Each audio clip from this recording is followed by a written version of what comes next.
ಏನ್ ಜನರು ಸರ್ಕಾರಕ್ಕೆ ಏನ್ ಎಚ್ಚರಿಕೆ ಕೊಡ್ತೀರಿ, ಜನರಿಗೆ ಏನ್ ಭರವಸೆ ಕೊಡ್ತೀರಾ? ಸರ್ಕಾರಕ್ಕೆ ಇಷ್ಟೇ ಹೇಳೋದು, ಸಿದ್ದರಾಮಯ್ಯ ಸಾಹೇಬ್ರೆ ನಿಮ್ಮ ಮೇಲೆ ವಿಶ್ವಾಸ ಇಟ್ಟು ಪ್ರೀತಿಯಿಂದ ಓಟ್ ಹಾಕಿ ಜನರು ಗೆಲ್ಲಿಸಿದ್ದಾರೆ, ಕಾಂಗ್ರೆಸ್ ಪಕ್ಷವನ್ನು ತಂದಿದ್ದಾರೆ, ರೈತರಿಗೇನೋ ನೀವು ಒಳ್ಳೇದು ಮಾಡ್ತೀರ ಅಂತ ತಿಳಿದಿದ್ದಾರೆ.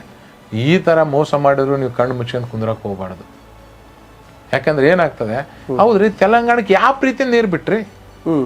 ಕುಡಿಯೋ ನೀರು ಯಾರು ಬಂದು ನಿಮಗೆ ಕೇಳಿದ್ರಿ? ಯಾರು ಬಂದು ಸಚಿವರು ಕೇಳ್ತಾರಂತಂದ್ರೆ ನೀವು ನೀರು ಬಿಟ್ರಂದ್ರೆ ನಮ್ಮ ಹತ್ರ ಐತೆಲ್ಲ. ಈಗ ಅದೇ ಥರ ನಾನು ನಿಮಗೂ ನೇರ ಪ್ರಶ್ನೆ, ತೆಲಂಗಾಣದವ್ರು ನಿಮಗೆ ಬಂದು ಮೆಮೊಡಮ್ ಕೂಡ ನೀರು ಬಿಟ್ರಿ, ಅದೇ ನೀವು ಕೊಯ್ನಾ ಡ್ಯಾಮಿಂದ ನೀರು ಬಿಡಿಸ್ಬೇಕಂದ್ರೆ ಒಂದು ಲೆಟ್ರ್ ಬರೆದ್ರೆ ಹೆಂಗೆ ಸರ್? ನೀರಿಂದ ಅಷ್ಟು ತೊಂದರೆ ಆದಪ್ಪ ಅಂದ್ರೆ ಅಲ್ಲಿ ಹೋಗಿ ಡೆಲಿಗೇಷನ್ ತೊಗೊಂಡೋಗಿ ನೀರು ತರಬೇಕಾಗಿತ್ತು. ಇನ್ನೊಂದು ಶಿವರೇ, ಯಾವಾಗಲೂ ನಮ್ಮ ಭಾಗದಲ್ಲಿ ನೀರು ಬಿಡ್ಬೇಕಂತಂದ್ರೂ ಯಾವುದೇ ರಾಜ್ಯ ಸರ್ಕಾರ 5 ಕೋಟಿ ಡಿಪಾಸಿಟ್ ಮಾಡಿ 1 TMC ನೀರು ತಂದಾರ ಮೊದಲೆಲ್ಲ. ನೀವು ತೆಗೆದು ನೋಡ್ರಿ.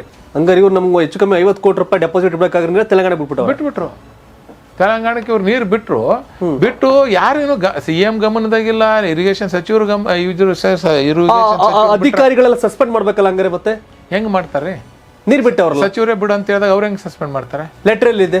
ಆಮೇಲೆ ಕೊಟ್ರಲ್ಲ ಲೆಟ್ರು. ನಾವೆಲ್ಲ ಗಲಾಟೆ ಮಾಡಿದ್ಮೇಲೆ ನಿಮ್ಮ ಮಾಧ್ಯಮದವರೆಲ್ಲ ತಿರುಗಿ ಬಿದ್ದ ಮೇಲೆ ಕೊಟ್ಟರು.